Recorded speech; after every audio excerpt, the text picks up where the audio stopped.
అంటే ఏమిటి? ఈ ధనం అనేది ఏదైతే ఉందో దానికి శాస్త్రంలో చెప్పారు, దానం భోగో నాశ తిస్రోగతయో భవంతి విత్తస్య యో నదదాతి నభుంక్తే తస్య తృతీయా గతిర్భవతి అని అన్నారు. అంటే దాని అర్థం ఏమిటి? ధనానికి 3 రకాల వినియోగాలు, దానం, భోగం, నాశం అని 3 గతులు ఉన్నాయి ధనానికి. ఒకటి దానం, ఇది ఉత్తమం. రెండోది అంటే ఇంకొకటి మంచి పనులకు వినియోగించడం అనేదే దానం, ఇది మొదటి పక్షం. రెండోది ఏమిటి అని అంటే భోగ, ఇంకెవరికి ఇవ్వకపోయినా తానే అనుభవించడం, ఉన్నదాన్ని ఎంత ఉన్నా కూడా తానే అనుభవించడం, ఇది రెండోది. ఇంకా మూడోది ఏమిటి అని అంటే నాశం. నాశం అంటే ఏమిటి? మొదటి 2 పనులు కనుక చేయకపోతే ఇంకా మిగిలేది మూడోది అని అర్థం. యో నదదాతి నభుంక్తే, ఎవడు ఇంకోటికైతే మంచి పనులకి వినియోగించట్లేదు అలాగే తాను అనుభవించట్లేదు, అప్పుడు ఏమవుతుంది అంటే తస్య తృతీయ గతిర్భవతి, ఆ 3వ గతి ఏదైతే ఉందో అదవుతుంది. అంటే నాశం, వీడికి లేదు, ఇంకోళ్ళకి ఇచ్చింది లేదు, వీడు అనుభవించింది లేదు, అప్పుడు ఏమవుతుందంటే చివరికి అది నాశం. అది వీడికి లేదు, ఇంకోళ్ళకి లేకుండా ఇష్టం వచ్చినట్టుగా అదేదో దుర్వినియోగం అయిపోతుంది, మళ్ళీ ఆ పాపం వీడికి వస్తుంది మళ్ళీ.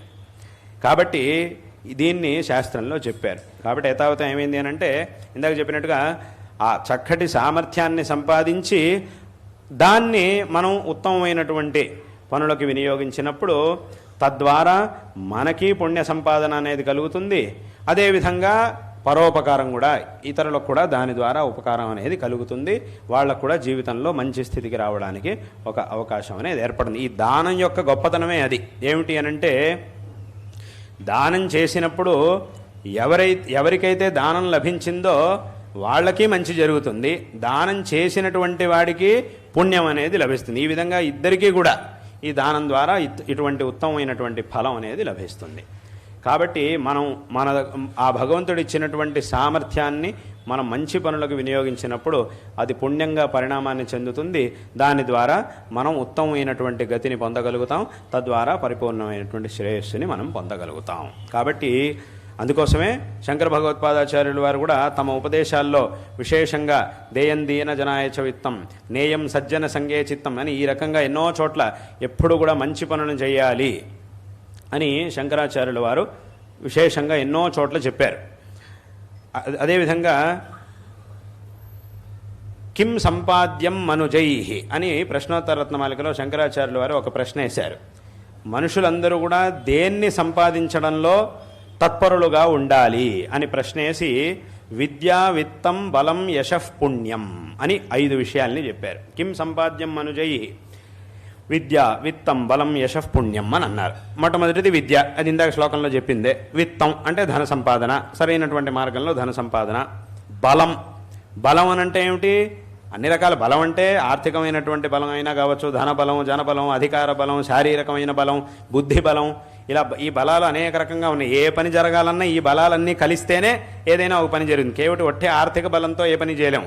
ధనబలంతోనో జనబలంతో, ఒట్టి ధనబలంతో, ఒట్టి జనబలంతో, ఒట్టి శరీర బలంతో ఏ పెద్ద పెద్ద పనులను మనం చేయలేము. ఇవన్నీ కలిస్తేనే ఏదైనా ఒక గొప్ప పని అనేది సాధ్యం అవుతుంది.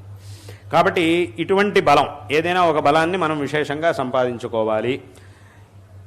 ఇలా సంపాదించి అంటే విద్యా, విత్తం, బలం వీటన్నిటినీ సంపాదించి తర్వాత ఏం చేయాలి అనంటే వీట్ల ద్వారా యశస్సు, పుణ్యం అంటే ఏమిటి? మంచి పనులని చెయ్యాలి. ఈ మంచి పనులను చేసినప్పుడు ఏమవుతుందంటే తద్వారా ఒక మంచి కీర్తి మనకి లభిస్తుంది. కీర్తి మాత్రమే లభించడం కాకుండా పుణ్యం అనేది కూడా మనకి లభిస్తుంది. అంతతః చివరికి ఆ పుణ్యం ద్వారా మన యొక్క జీవితం అనేది సార్థకం అవుతుంది అనేటటువంటి విషయాన్నే శంకర భగవత్పాదాచార్యులు వారు కూడా తమ ప్రశ్నోత్తరరత్నమాలికలో చెప్పారు. కాబట్టి ఈ విధంగా అంటే అక్కడికి ఏమైంది? చక్కగా మనం చదువుకోవాలి, చదువుకునేటటువంటి విషయంలోనూ చక్కగా ప్రయత్నం చేయాలి, ధన సంపాదన చేసేటటువంటి విషయంలోనూ చక్కగా ప్రయత్నం చేయాలి, తర్వాత ఈ ధర్మాన్ని ఆచరించేటటువంటి విషయంలోనూ చక్కగా ఏ విధమైనటువంటి ఆలస్యం లేకుండా వీటిని చక్కగా శ్రద్ధగా ఆచరించాలి. వీటన్నిటినీ చేయడం ద్వారా ఈ జీవితాన్ని సార్థకపరుచుకోవాలి అనేటటువంటి విషయాన్ని మన ధర్మం మనకి ఉపదేశిస్తూ ఉన్నది. దీన్నే శంకరాచార్యుల వారు కూడా ఉపదేశించారు. ఈ విధంగా మనం చేస్తే ఈ మార్గంలో మనం ముందుకెళ్ళి తద్వారా ఏ ఆత్మోద్ధారాన్ని కలిగించేటటువంటి తత్వాన్ని శంకరులు ఈ జగత్తు ఉపదేశించారో ఆ తత్వాన్ని చక్కగా మనం అర్థం చేసుకొని తద్వారా ఈ జీవితాన్ని సార్థకపరుచుకోగలుగుతాము అనేటటువంటి విషయాన్ని అందరూ కూడా చక్కగా తెలుసుకోవాలి. తద్వారా ఈ జీవితాన్ని సార్థకపరచుకోవాలి అనేటటువంటి విషయాన్ని ఈ సందర్భంలో అందరికీ కూడా తెలియజేస్తూ ఉన్నాం. విశేషంగా శంకరాచార్యుల వారు ఈ ధర్మాన్ని ఉద్ధరించి ఈ ధర్మం అనేది నిరంతరం ప్రచారంలో ఉండాలి అనేటటువంటి ఉద్దేశంతో మన దేశం యొక్క 4 దిక్కుల్లో 4 ఆమ్నాయ పీఠాలని స్థాపించారనేటటువంటి విషయం అందరికీ కూడా విదితమైనటువంటి విషయమే. ఇటువంటి 4 ఆమ్నాయ పీఠాల్లోనూ ఈ దక్షిణ దిక్కు యొక్క ఆమ్నాయ పీఠం అయినటువంటి ఈ దక్షిణామ్నాయ శృంగేరి శారదా పీఠం అనేది ఆరంభం నుంచి కూడా అవిచ్ఛిన్నమైనటువంటి గురు పరంపరలతో శోభిస్తూ ఉన్నది. ఈ పరంపరలో శంకర భగవత్పాదాచార్యుల వారు, తదనంతరం జగద్గురు శ్రీ సురేశ్వరాచార్యుల వారు, అదేవిధంగా జగద్గురు శ్రీ విద్యారణ్య మహాస్వామి వారు మొదలైనటువంటి మహాపురుషులందరూ కూడా ఈ పరంపరని అధిష్ఠించి విశేషంగా ఈ సనాతన వైదిక ధర్మాన్ని నిలబెట్టారు. ఈ సనాతన వైదిక ధర్మ సంరక్షణ ప్రచారాది కార్యాలని చేయడమే కాకుండా భక్తులకి శిష్యులందరికీ కూడా ధర్మ మార్గాన్ని, అలాగే బ్రహ్మ మార్గాన్ని, ధర్మతత్వాన్ని బ్రహ్మతత్వాన్ని వీటన్నిటినీ కూడా యథాయోగ్యంగా శిష్యులందరికీ కూడా బోధించి విశేషమైనటువంటి అనుగ్రహాన్ని చేసి ఉన్నారు. వారి యొక్క అనుగ్రహ పాత్రులైనటువంటి కోట్లాది మంది శిష్యులందరూ కూడా విశేషమైనటువంటి శ్రేయస్సుకి పాత్రులై ఉన్నారు.